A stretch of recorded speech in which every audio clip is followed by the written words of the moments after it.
Library बिल्कुल अंधेरी थी। हवा में धूल उड़ रही थी। सारा आराम से शेल्फ स्कैन कर रही थी। उसे पुरानी किताबों से बहुत प्यार था। उनकी अजीब सी खुशबू, उनके पन्ने सूखे पत्तों जैसे लगते थे। उसकी नजर एक चमड़े वाली किताब पर पड़ी। वो बहुत बड़ी थी। उसके कवर पर एक अजीब सा निशान बना हुआ था। उसने किताब को नीचे उतारा। व्हिस्परिंग फॉरेस्ट टाइटल पढ़ा उसने। अंदर सारे पुराने नक्शे और हाथ से लिखे हुए नोट्स थे। एक पन्ने पर एक जंगल बना हुआ था, बिल्कुल अंधेरा और रहस्यमय। उसे डर लगने लगा। ऐसा लग रहा था जैसे किताब उसे बुला रही हो। सारा को और जानना था।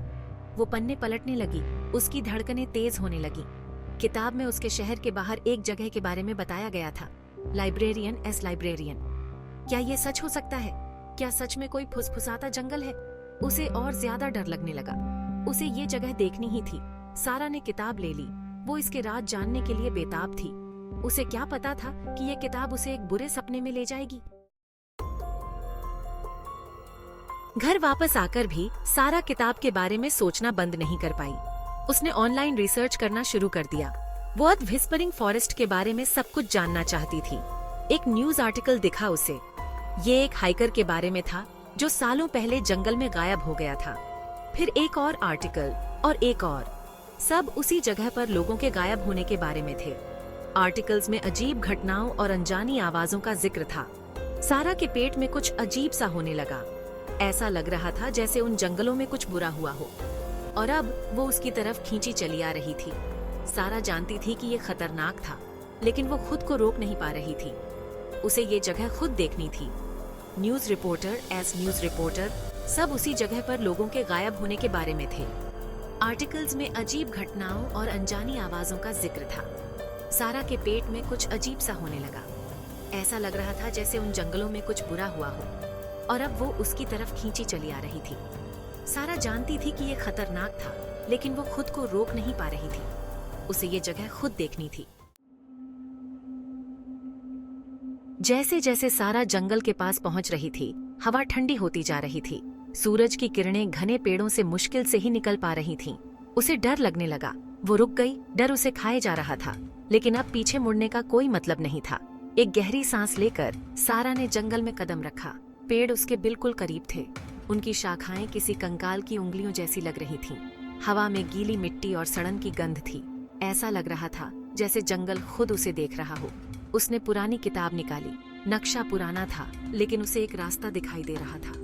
हर कदम के साथ शहर की आवाजें धीमी होती जा रही थीं। जंगल उसे अपनी आगोश में ले रहा था, उसे निगल रहा था। Whispering voice as whispering voice. जंगल उसे अपनी आगोश में ले रहा था, उसे निगल रहा था। घंटों बीत चुके थे। रास्ता उजाड़ था। कई बार तो गायब ही हो जाता था।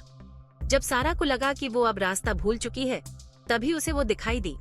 एक छोटी सी टूटी फूटी झोपड़ी। वो पेड़ों के पीछे छिपी हुई थी, जैसे कोई उसे ढूंढना ही न चाहता हो। सारा सावधानी से आगे बढ़ी। दरवाजा खड़खड़ाते हुए खुला। अंदर अंधेरा और धूल ही धूल थी।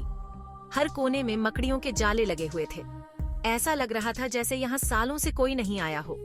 फिर भी सारा को किसी की मौजूदगी महसूस हो रही थी। एक ठंडापन जिससे उसकी रूह कांप उठी। एक छोटी सी जर्जर मेज पर उसे एक डायरी मिली। पन्ने बेतरतीब लिखावट से भरे हुए थे। Ghostly figure as ghostly figure. आवाजें, मैं उन्हें सुन सकता हूँ, वो करीब आ रही हैं। सारा का दिल जोरों से धड़कने लगा। ये शब्द किसने लिखे थे और उनके साथ क्या हुआ था? अचानक हवा के एक झोंके ने दरवाजा बंद कर दिया। सारा उछल पड़ी। उसका दिल तेजी से धड़क रहा था। उसने दरवाजे को खोलने की कोशिश की, लेकिन वो नहीं खुला। वो फंस चुकी थी। फिर उसने उसे सुना। एक फुसफुसाहट, पहले तो धीमी, फिर तेज होती हुई। ऐसा लग रहा था जैसे दीवारें खुद बोल रही हों। उसने शब्दों को समझने की कोशिश की। वो उसके चारों ओर घूम रहे थे, ठंडे और खतरनाक। डर ने उसकी सांसें रोक दी। सारा पीछे हटी। उसकी नजरें उस छोटी सी अंधेरी जगह में इधर उधर भाग रही थीं। तुम बच नहीं सकती, तुम बच नहीं सकती। फुसफुसाहट तेज होती गई और ज्यादा जोरदार। अब वो उसके चारों ओर थीं, उसे घेरे हुए। अभी जाओ, अभी जाओ। सारा ने अपने कान बंद कर लिए, लेकिन वो आवाज को रोक नहीं पाई। उसे यहाँ से निकलना ही था, अभी। सारा ने खुद को दरवाजे पर दे मारा, लेकिन वो नहीं खुला। वो फंस चुकी थी। फुसफुसाहट और तेज हो गई।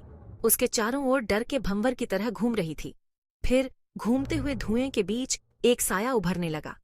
वो लंबा और कंकाल जैसा था, लंबी हड्डी जैसी उंगलियां जो जमीन पर रेंग रही थीं। उसकी आंखें एक अजीब हरी रोशनी से चमक रही थीं। सारा पीछे हट गई। उसकी सांस थम गई। वो साया उसकी तरफ बढ़ा। उसका मुंह एक खामोश चीख में खुला हुआ था। वापस चली जाओ, ये जंगल भूलता नहीं है, ये माफ नहीं करता। सारा डर से कांप रही थी, लेकिन उसके अंदर कुछ था, बगावत की एक चिंगारी जो डर को जीतने नहीं दे रही थी। वो डटी रही, भूतिया साये की आंखों में देखती रही। सारा, तुम कौन हो? उसने पूछा। उसकी आवाज कांप रही थी। साये ने एक धीमी गुर्राहट की जो झोपड़ी की नींव हिला देने वाली थी। हम खोई हुई आत्माएं हैं, वो जो इस शापित जगह पर आने की हिम्मत करते हैं। साये ने अपना हाथ बढ़ाया। उसकी हड्डी जैसी उंगलियां सारा की बाहों के चारों ओर बंद हो गईं। उसका स्पर्श बर्फ की तरह ठंडा था, जिससे उसकी रूह कांप उठी। उसने खुद को छुड़ाने की कोशिश की, लेकिन उसकी पकड़ बहुत मजबूत थी। भूतिया साया उसे अपनी ओर खींचता रहा। उसकी सड़ी हुई सांसें उसके चेहरे पर लग रही थीं। हम यहाँ फंसे हुए हैं, इस जंगल में हमेशा के लिए बंधे हुए हैं। सारा की आंखें डर के मारे बड़ी हो गईं। वो भी यहाँ फंसने वाली थी। लेकिन इस श्राप को तोड़ने का एक तरीका है। प्राचीन ओक के पेड़ को ढूंढो जो इस जंगल का दिल है, तभी खोई हुई आत्माओं को शांति मिल सकती है। साये ने अपनी हड्डी जैसी उंगली से जंगल के सबसे अंधेरे हिस्से की ओर इशारा किया। जाओ, लेकिन सावधान रहना, यह जंगल अपने राज बहुत ही अच्छी तरह से छुपाता है। बहुतों ने इस श्राप को तोड़ने की कोशिश की है, लेकिन कोई भी सफल नहीं हो पाया।